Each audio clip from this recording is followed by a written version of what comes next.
잘 오셨습니다. 무더운 날 또 이렇게 주님의 예배당을 기억하시고 또 예배 시간을 기억하시고 함께 하신 모든 분께 주님의 은혜가 넘치기를 주님의 이름으로 축원합니다. 참 무더운 날들이 지속되고 있습니다. 그런데 안타까운 소식은 이 무더운 여름이 앞으로 더 길어지고 더 더워질 것이라는 그러한 소식입니다.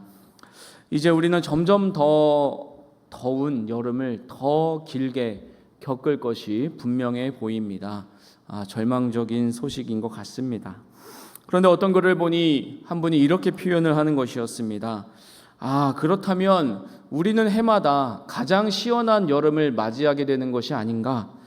앞으로 우리는 매해 역사상 가장 시원한 여름을 맞게 되니 그것은 참 좋은 일이다 라고 역설적으로 말하는 것이었습니다.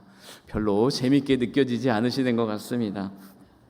어찌되었든 이 여름이 여름같이 느껴지지 않고 더위가 더위처럼 느껴지지 않는 분들이 있었습니다. 바로 이 학생부 수련회와 초등부 수련회에 참여했던 우리 미래 세대들 또 어린 세대들이었습니다. 많은 분들이 기도와 또한 마음으로 후원해 주셨고 함께해 주셔서 많은 친구들이 하나님을 누리고 기뻐하며 즐거워하는 시간이었습니다. 정말 그들의 푸르른 모습처럼 그 푸르른 여름의 날들이 참 잘 어우러지고 그들에게 남겨진 예수님의 좋은 기억들이 그들의 평생을 인도하여 주실 것을 믿게 되었습니다. 우리 그들을 위하여 기도하시고 애쓰신 모든 분들 주님의 이름으로 축복하고 또 앞으로 우리 미래 세대들의 앞날을 위해서 항상 기도하고 후원해 주시는 어르신들 되시기를 주님의 이름으로 부탁드립니다. 오늘부터 이제 8월 한 달 동안 빌레몬서를 살피고자 합니다. 한 장에 불과한 짤막한 내용이고 이 바울 사도가 빌레몬에게 보낸 아주 사사로운 내용이지만 그 가운데 복음의 정수가 다 담겨 있다고 보아도 무방할 정도입니다. 그 내용은 아주 간단히 말씀드리면 사도 바울이 이 빌레몬에게 너를 떠나 나온 나에게 온 오네시모라는 종이 있는데 그 사람이 나와 함께 예수 믿는 자가 되었으니 그를 다시 돌려보낼 때 그를 잘 받아주고 다시 화목하게 하라라는 그러한 내용을 담고 있는 것입니다. 특별히 오늘 읽은 1절부터 3절 말씀은 인사말에 해당하는데 이 3절 말씀을 통해 칭찬받는 성도들이라는 제목으로 은혜를 나누고자 합니다. 오늘 등장하는 인물은 5분입니다. 첫 번째로 사도 바울이 있습니다. 두 번째로 디모데가 있고 세 번째로 빌레몬, 네 번째로 아비야, 다섯 번째로 아키포 이렇게 5사람이 있습니다. 이들의 관계는 차차 살펴보겠지만 오늘 말씀을 듣고 나신 후에 나도 이들과 같이 칭찬받는 성도가 되고 싶다 또 돼야만 하겠다라는 열망이 마음 깊이 솟아나시기를 주님의 이름으로 부탁드립니다. 즉 성경에 칭찬받는 성도로 등장하는 이 5명 뒤에 내 이름을 넣겠다라는 것입니다. 이들도 나와 똑같은 사람인데 우리 각자가 거기에 들어가지 못할 이유가 무엇이 있겠습니까? 제가 이렇게 말씀드리면 목사님 몰라서 하는 말이에요. 저는 있어요. 칭찬받지 못하는 이유가 있으니 조용히 하세요. 이렇게 말씀하시는 분이 계실지도 모르겠습니다만 칭찬받지 못하는 이유를 알고 계십니까? 내가 하나님께 칭찬 듣는 성도가 되어야 하는데 됐으면 좋겠는데 그렇게 되지 못하도록 막고 있는 것이 무엇인지 또 그렇게 되고 싶은 열망을 품지 못하게 하는 것이 무엇인지 알고 계십니까? 그러면 또 여쭙겠습니다. 내가 알면서도 하지 못하는 것은 무엇입니까? 내가 알면서도 계속 하고 있는 그 무엇은 과연 무엇입니까? 그리고 나를 그렇게 붙들고 또 내가 그것을 놓지 못하는 그 근본적인 이유는 무엇입니까?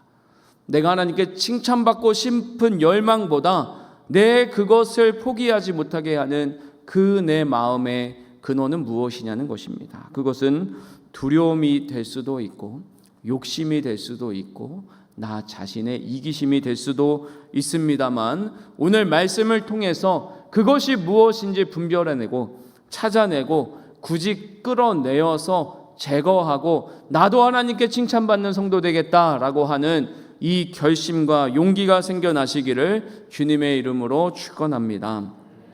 우선 하나님께 칭찬받는다는 것이 그러면 과연 무슨 의미인지 살펴보면 좋겠습니다.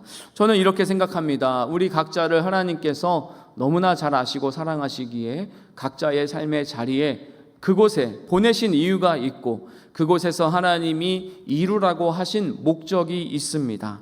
그래서 우리가 나중에 하나님 앞에 섰을 때 참 잘하였다. 내가 너를 쉽지 않은 곳에 보내었는데 내가 너를 보낸 그 목적대로 너가 잘 살아내 주었구나. 참 고맙다. 참 잘했다라고 인정받는 것, 그것이 바로 하나님의 칭찬이지 않겠습니까? 그리고 우리 삶의 목적은 무엇입니까? 바로 이 칭찬받는 것만이 우리 삶의 목적이 되는 것입니다. 우리가 꼭 이런 칭찬받기 원한다라는 그러한 생각을 품으시고 오늘 등장하는 5사람의 삶을 살펴보도록 하겠습니다. 저는 그런 가끔 이런 공상을 합니다. 이 세상의 모든 사람들의 하루를 내가 살아보면 얼마나 좋을까. 오늘 하루 눈을 감고 뜨면 저기 브라질에 있는 어떤 사람의 하루가 되고 또 눈을 감고 뜨면 저기 미국에 있는 어떤 사람의 하루가 되고 그러면 80억 명의 사람이니까 굉장히 많은 시간이 필요할 것입니다. 너무 많기 때문에 한국 사람으로 대한민국으로 제한한다고 하면 5천만 일 정도가 필요할 텐데 그것도 제가 365로 나눠보니까 13만 7천 년 정도가 걸립니다. 이것도 참 너무나 많은 시간입니다. 그래서 우리 평화교회 성도님들의 하루하루만을 내가 살아본다면 얼마나 좋을까. 그러면 적으면 한 1년, 길면 한 2년이면 모든 분의 하루를 살아보고 그러면 우리 한 분 한 분의 삶을 내가 더 잘 이해하고 더 잘 공감하고 더 하나님의 마음으로 함께 할 수 있을 텐데 이런 생각이 들기도 합니다. 그런데 예수님께서 직접 지금 여러분의 삶 속에서 그렇게 하고 계십니다. 하나님께서 지금 우리의 하루 속에 함께 하시고 나의 주인 되어 주셔서 성령님으로 감동하여 주시고 함께 살아 주시기 때문에 우리는 하나님을 신뢰하고 의지할 수 있습니다. 우리 사랑하는 성도님들, 내가 만약에 그렇게 하루를 살아볼 수 있다면 어느 분의 하루를 살고 싶으십니까? 우리 교회에 어떤 분의 하루를 살게 되고 싶으시겠습니까? 우리는 내 삶이 매일매일 똑같다, 지겹다, 지루하다, 그게 그거다라고 생각할지 모르지만 만약에 다른 분이 나의 하루를 살아가신다면 정말 신기하고 즐겁고 놀라운 일들로 가득할 것입니다. 전혀 다른 삶이기 때문입니다. 마찬가지입니다. 오늘 말씀을 통해 제한적이지만 정말 하나님의 사랑을 받고 하나님의 칭찬을 받는 이 5 성도의 삶이 어떠했는가? 그들의 삶이 나와 무엇이 달랐기에 그들은 칭찬을 받고 있는가? 나도 그 삶에 동참하고 싶다라는 이 열망을 품고 오늘 말씀을 조금 더 깊이 들어가기를 원합니다. 1절 말씀 같이 읽겠습니다. 1절입니다. 시작. 갇힌 자 된 바울과 및 형제 디모데는 우리의 사랑을 받는 자요 동역자인 빌레몬과. 아멘. 첫 번째로 사도 바울을 살펴보고자 합니다. 사도 바울은 저자입니다. 그리고 자신의 사정을 밝히고 있습니다. 무엇이라고 합니까? 갇힌 자 되었다라고 말합니다. 갇힌 자라는 표현은 무엇이냐? 이런 현학적인 표현이 아니라 죄수라는 표현을 한 것입니다. 사도 바울은 말 그대로 지금 옥중에서 이 편지를 쓰고 있습니다. 만약에 제가 상상한 대로 누군가의 삶을 살아보고 싶다면 가장 찾아가고 싶지 않은 삶이 이 죄수의 삶일 것입니다. 그런데 사도 바울을 보면 너무나도 당당합니다. 이 편지 내용을 끝까지 보면 무슨 일로 잡혀들었든 간에 죄수라면 조금은 위축되고 조금은 불편한 마음이 있을 법한데 그렇지 않고 처음부터 끝까지 너무나도 당당합니다. 자신의 삶을 제한받고 자신의 자유가 제한되는 그러한 상황에 있을지라도 그것을 그러한 부자유와 제한으로 느끼지 않게 하는 마법의 단어가 그 앞에 붙기 때문입니다. 그것은 바로 무엇입니까? 그리스도 예수를 위하여입니다. 그리스도 예수를 위하여. 원어로 보면 그리스도 예수의, 즉 그리스도 예수의 소유된 갇힌 자라는 표현으로 볼 수도 있고, 그리스도 예수의 복음을 선포했기 때문에 그리스도 예수께 속하여 그리스도께 전적으로 헌신한 갇힌 자, 죄수된 나 바울이다라고 말하고 있습니다. 이 깨달음이 참 큽니다. 우리 모두 어떠한 불행, 어떠한 괴로움, 어떤 힘든 상황, 어떤 실패를 경험하고 계실지 모릅니다. 하지만 거기에 그리스도 예수를 위하여라는 단서가 붙는다면 그 괴로움은 더 이상 괴로움인 것이 아니게 됩니다. 우리는 이렇게 표현합니다. 아픕니다. 제가 힘듭니다. 제가 괴롭습니다. 제가 저 인생에 실패했습니다 라고 말합니다. 하지만 여기에 이 마법의 단어를 붙이면 그것은 더 이상 우리가 표면적으로 말하는 그 의미가 아니게 됩니다. 즉 예수 그리스도를 위하여입니다. 한번 말씀해 보겠습니다. 예수 그리스도를 위하여 아프다. 예수 그리스도를 위하여 힘들다. 예수 그리스도를 위하여 괴롭다. 이렇게 말할 수 있는 것이 우리 그리스도인의 특권입니다. 그리고 예수 그리스도 때문에 아프고 힘들고 괴로웠다면 그것은 이 세상이 말하는 저주가 아니라 하나님이 말하는 복이 된다는 것, 이것이 우리 그리스도인들이 누리는 참 놀라운 실제인 것입니다. 그래서 사람들은 야 너는 왜 그러고 사냐라고 할 때 우리도 반대로 당신은 왜 그러고 사세요? 라고 말할 수 있는 근거가 바로 여기 있는 것입니다. 예수 그리스도를 위하여. 이것이 바로 칭찬받는 성도의 첫 조건입니다. 내가 어떤 모습, 어떤 처지에 있든지 간에 나는 예수님의 지음받은 자로서 예수님을 위하여 예수님의 것으로 이 삶을 살고 있다라고 자기 인식을 분명히 하신다면 그 삶의 자리와 모습은 언제든지 하나님이 복 주시고 동행하시고 함께 하시는 자리가 될 줄을 믿습니다. 이 인식을 충분히 가짐으로 칭찬받는 자가 되는 은혜 있기를 주님의 이름으로 부탁드립니다. 그런데 문제가 있습니다. 문제는 무엇입니까? 우리 마음이 그렇지 않다라는 것입니다. 저에게 참 깊은 울림을 준 한마디 말이 있습니다. 무엇이었냐? 그리스도인들의 가장 큰 문제, 기독교인의 가장 큰 문제는 무엇인가? 그들이 예수님을 믿지 않는다는 것이다. 우리 사랑하는 성도님들, 나는 그리스도인입니다 라고 여기 앉아 계시지만, 저 역시 그렇게 선포하고 있지만 내가 정말로 예수님을 믿고 있는가? 내가 정말 예수님을 신뢰하고 있는가?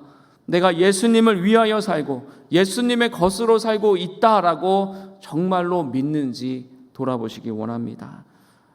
예수님은 우리가 자신을 언제든지 믿기를 바라고 우리에게 모든 것을 주신 분이십니다. 정말로 예수님을 믿는 우리 그리스도인들, 평화의 성도님들 되시기를 주님의 이름으로 권면합니다. 두 번째 조건을 말씀드리겠습니다. 바로 빌레몬입니다. 1절 말씀 보시면 우리의 사랑을 받는 자여 동역자인 빌레몬, 이렇게 말합니다. 이 편지 자체가 빌레몬에게 쓴 글입니다. 빌레몬은 아마도 부인인 아비와 또 아마도 아들인 아키뽀와 이 한 가정을 이루는 사람이었을 것입니다. 그리고 상당한 재력가로 보입니다. 이 내용을 보면 많은 손님들을 투숙시키고 또 그들을 대접하고 또한 다른 사람들을 후원하고 자기 집에서 교회 모임을 하고 있었기 때문입니다. 그런데 돈이 많은 자여라고 말하지 않습니다. 또 많은 수고를 하는 자여라고 말하지 않습니다. 처음에 무엇이라고 합니까? 사랑받는 자여라고 합니다. 사랑받는 자. 그것이 그의 우선되는 정체성이었고 이것이 우리의 정체성 되기를 주님의 이름으로 축복합니다. 사실 우리가 참 충격적이지만 인식하지 못하는 한 가지 사실이 있습니다. 그것은 무엇인가? 우리는 태어나는 순간부터 죽는 순간에 이르기까지 내 자신을 내 눈으로 직접 보지 못한다는 점입니다. 무슨 말입니까? 거울을 통하면 볼 수 있지 않습니까? 무슨 말입니까? 동영상을 통해서 볼 수 있지 않습니까? 라고 말씀하시겠지만 그것은 3차원으로 존재하는 우리를 2차원적인 평면으로 좌우 반전된 것으로 보이게 하는 것이기 때문에 진정한 나라고 할 수는 없습니다. 따라서 어찌 보면 진정한 나의 모습은 내 옆에 있는 당신, 너, 다른 이만이 볼 수 있는 것이라는 그러한 깨달음이 우리를 가질 수 있습니다. 이렇듯 우리는 다른 사람을 통해서만 자기를 볼 수 있는데 우리 사람 전체로 보면 어떠겠습니까? 우리 사람 전체로 보면 우리 사람이 사람인 것, 우리 사람이 이 사람으로 존재하는 것을 보기 위해서는 하나님이라는 절대 타자, 하나님이 계셔야만 우리는 사람이 사람됨을 볼 수 있고 깨달을 수 있다라는 것을 보게 됩니다. 그것이 무슨 말씀인가? 하나님 없이는 우리 자신이 누구인지 절대로 알 수 없다. 이것이 바로 성경이 말하는 진리 가운데 하나입니다. 무슨 말입니까? 우리 인간은 하나님 없이 얼마든지 잘 살 수 있습니다. 그래서 각각 자기 바벨탑을 힘차게 쌓아 올리고 그것으로 내가 살아간다라고 믿고 또 말합니다. 하지만 그것이야말로 하나님과 분리된 인간, 하나님과 관계없이 살아가는 인간이 겪는 가장 큰 죄악상이며 그로 인해 겪는 모든 괴로움과 슬픔과 어려움이 그 결과입니다. 따라서 우리 인간은 우리가 인간으로 존재하는 것이 아니라 하나님과의 관계 속에서 하나님과 나를 같이 봄으로써만 존재할 수 있다라는 이 깨달음을 반드시 가져야만 합니다. 이 깨달음이 없는 자는 자기 자신을 제대로 보지 못하는 자요, 자기 자신의 죄악됨을 보지 못하기에 계속 그렇게 죄악된 모습으로 살아갈 수밖에 없는 존재가 되는 것입니다. 그리고 그러면 그렇게 하나님과 나의 관계 속에서 우리 사람의 정체성을 보는 자들에게 하나님이 약속하시고 부여하시는 그 가장 큰 정체성은 무엇인가? 바로 너는, 나는 하나님의 사랑을 받는 자다라는 것입니다. 나는 사랑받는 자다라는 것이 우리의 가장 깊은 정체성이며 그것을 충족해 주시는 분은 오직 하나님 한 분이시다라는 사실을 우리가 믿을 때에만 하나님 앞에 나올 수 있고, 그러할 때만 그리스도를 위해서, 그리스도 안에서 그리스도에 속한 삶을 살아갈지라도 그것이 부담이나 짐이나 어려움이 아니라 오히려 기쁨이 되는 것입니다. 오늘 이 하나님이 사랑하신다는 이 정체성을 꼭 누리고 돌아가시는 우리 성도님들 되시기를 주님의 이름으로 부탁드립니다. 요한일서 4장 7절 8절 말씀이 이 정체성을 잘 표현하고 있습니다. 같이 한번 큰 목소리로 읽겠습니다. 시작. 사랑하는 자들아, 우리가 서로 사랑하자. 사랑은 하나님께 속한 것이니 사랑하는 자마다 하나님으로부터 나서 하나님을 알고 사랑하지 아니하는 자는 하나님을 알지 못하나니 이는 하나님은 사랑이심이라. 아멘. 하나님의 사랑, 그것만이 우리 존재의 이유이며 우리 삶의 유일한 희망이 되는 것입니다. 하나님을 사랑하고 하나님의 사랑을 받을 때에 그 사랑으로 말미암아 옆에 있는 이웃을 사랑하고 옆에 있는 교인을 사랑하고 함께 하나님의 이 사랑의 일에 동역하는 자가 될 때에만 우리가 참된 그리스도인, 또한 칭찬받는 성도가 될 수 있을 것입니다. 우리 이 빌레몬의 자기 정체성과 마찬가지로 여기 사랑하는 평화의 성도님들, 나는 하나님의 사랑을 받은 자다, 나는 하나님의 사랑을 받은 자다, 자기 자신에게 선포하시고 이 복음의 소식으로 흔들리지 않기를 주님의 이름으로 축원합니다. 이 세상은 말합니다. 너가 사랑받을 짓을 해야 사랑하지, 너가 그렇게 살아가는데 어떻게 사랑받을 생각을 하는가? 라고 말합니다. 하지만 성경은 반대입니다. 하나님은 반대입니다. 너가 사랑받지 못할 짓을 했을 때라도 내가 너를 사랑스럽게 여기고 기꺼이 나를 죽여 너를 사랑하겠으니 그 사랑을 받아들이라 라고 말씀하고 계십니다. 이 사랑을 꼭 받아들이시는, 그 사랑으로 나의 정체성 삼으시는 우리 평화의 성도님들 되시기를 주님의 이름으로 축원합니다. 그것이 칭찬받는 조건 두 번째였다면, 이제 세 번째 조건입니다. 2절 말씀 같이 읽어보겠습니다. 시작. 자매 아비아와 우리와 함께 병사된 아키뽀와 내 집에 있는 교회에 편지하노니. 아멘. 이제 수신자를 확대하고 있습니다. 자매 아비아라고 하는데 말씀드린 것처럼 빌레몬의 아내라고 보는 견해가 우세합니다. 그리고 우리가 1절 말씀에 형제 디모데는 제가 의도적으로 간과했는데 이 형제 자매다라는 개념을 다시 한번 살펴보려고 그렇게 했습니다.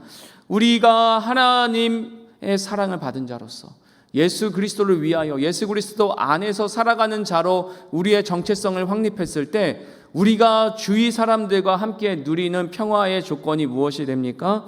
우리가 바로 형제 자매가 되었다라는 것입니다.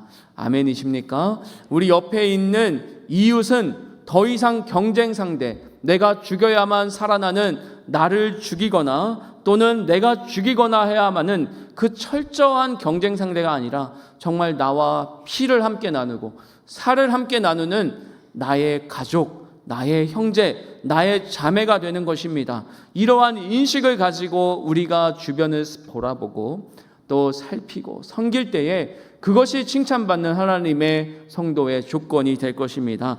우리가 이렇게 된 것은 우리의 힘으로 한 것도 아니고 우리의 능력으로 한 것도 아니고 오직 예수 그리스도의 약속과 위로와 능력으로만 한 것입니다. 우리 요한복음 20장 17절 말씀을 한번 읽어보겠습니다. 요한복음 20장 17절입니다. 같이 읽습니다. 시작. 나를 붙들지 말라. 내가 아직 아버지께로 올라가지 아니하였노라. 너는 내 형제들에게 가서 이르되 내가 내 아버지 곧 너희 아버지 내 하나님 곧 너희 하나님께로 올라간다 하라 하시니. 아멘. 이 말씀을 지금 우리는 너무나 잘 알고 있기에 읽어도 그다지 큰 감흥이 일지 않습니다. 하지만 이 말씀은 막달라 마리아가 예수님을 붙잡고 늘어지면서 예수님, 무덤에서 만난 예수님을 놓지 않고 매달릴 때에 예수님께서 하신 말씀입니다. 나를 붙들지 말아라. 내가 할 일을 아버지께로 올라가서 나는 할 것이고 이제 너희 형제들에게 가서 기쁜 소식을 알려라. 그 기쁜 소식은 무엇이냐? 내 아버지 되신 하나님이 너희의 아버지도 된다는 것이다. 나의 하나님 된 그 하나님이 너희의 하나님도 된다는 것이다. 그러니 이제 더 이상 좌절하지 말고 나와 함께 형제 자매 된 그 복음을 널리 전하라 라고 말씀하시는 것입니다. 우리는 이 그리스도 예수의 복음 안에서 더 이상 나이와 성별과 인종과 지위와 또한 재산의 여부를 가지고 따지지 않고 정말 하나님 안에서 형제 자매가 되었습니다. 하나님 안에서 주어지는 이 새로운 존재의 변화, 이것으로 말미암아 우리는 이제 조건 없이 마음껏 사랑하고 존중하고 살피며 또한 사랑을 품고 살아갈 수 있는 것입니다. 이제 더 이상 우리 이웃을 바라보며 의심의 눈초리로 또한 저가 나를 죽이면 어떻게 해야 할까 두려워하는 눈초리로 바라보지 않아도 되게 되었습니다. 이제 우리를 막는 모든 담은 허물어졌고 예수 그리스도 안에서 우리가 한 핏줄 한 DNA를 나누는 예수 그리스도의 형제 자매 되었으니 이것이 얼마나 놀라운 축복입니까? 이 형제 자매 된 정체성에 걸맞게 살아가는 것, 그것이 또한 하나님의 칭찬받는 성도의 조건이 되는 것입니다. 이제 마지막으로 아키뽀에 대해서 살펴보고자 합니다. 아키뽀 앞에 무엇라고 되어 있습니까? 우리와 함께 병사된, 쉬운 말로 하면 전우입니다. 전우.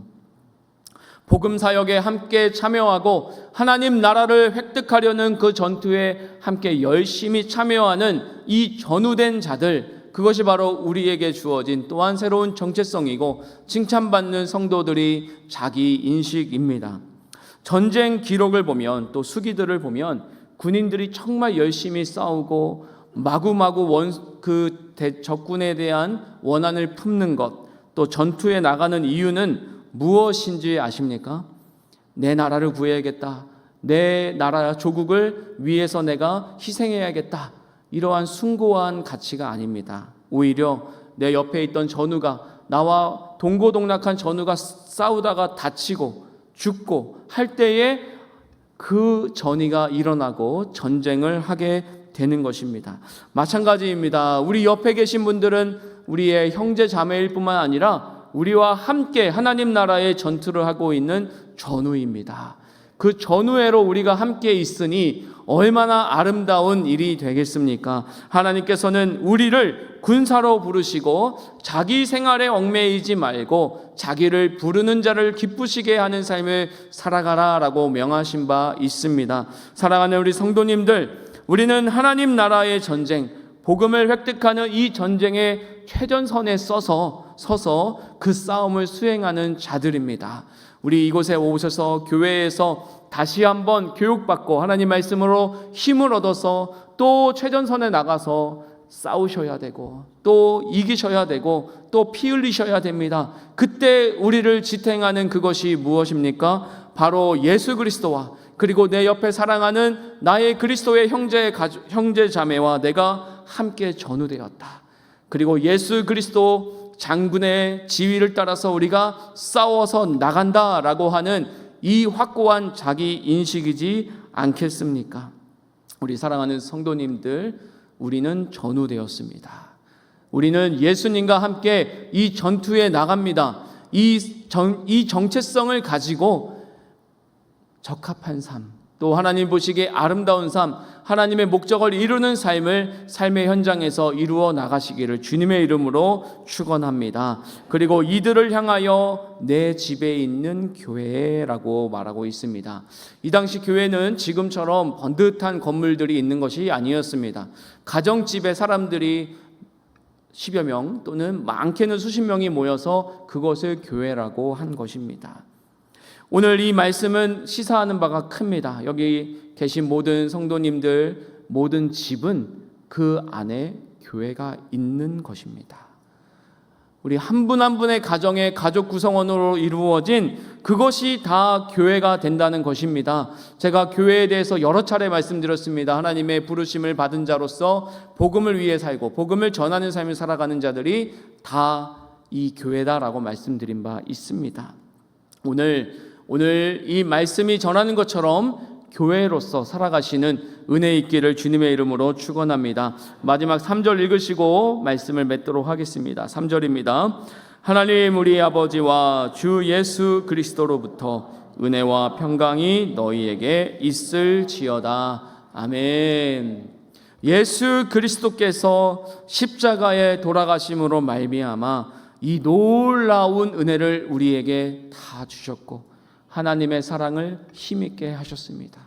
그래서 정말 죽을 수밖에 없었던, 또 영이 죽었던 우리를 구원하셔서 살리셨다라는 것이 우리 예수 믿는 자들이 믿는 진리이지 않겠습니까? 이 예수 그리스도를 믿기 때문에, 복음을 믿기 때문에 오늘 말씀을 통해서 맺고자 하는 말씀은 무엇인가? 바로 하나님의 칭찬받는 성도 되는 자들은 예수님께서 주신 이 은혜와 평강을 누림으로 말미암아 예수님 때문에 사는 사람이 된다라는 것입니다. 또한 예수님 때문에 사랑을 받았기에 사랑을 나누는 자들이 된다라는 것입니다. 또한 예수님 때문에 형제자매 된, 또 전우된 우리 이웃들과 살아가는 자가 된다라는 것입니다.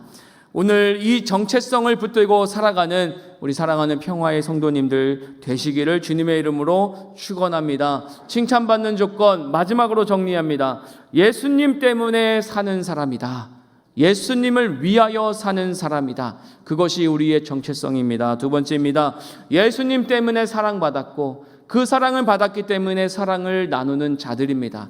이것이 우리의 정체성입니다. 세 번째입니다. 예수님 때문에 우리 형제자매가 되었고 예수님 때문에 전우가 되었습니다.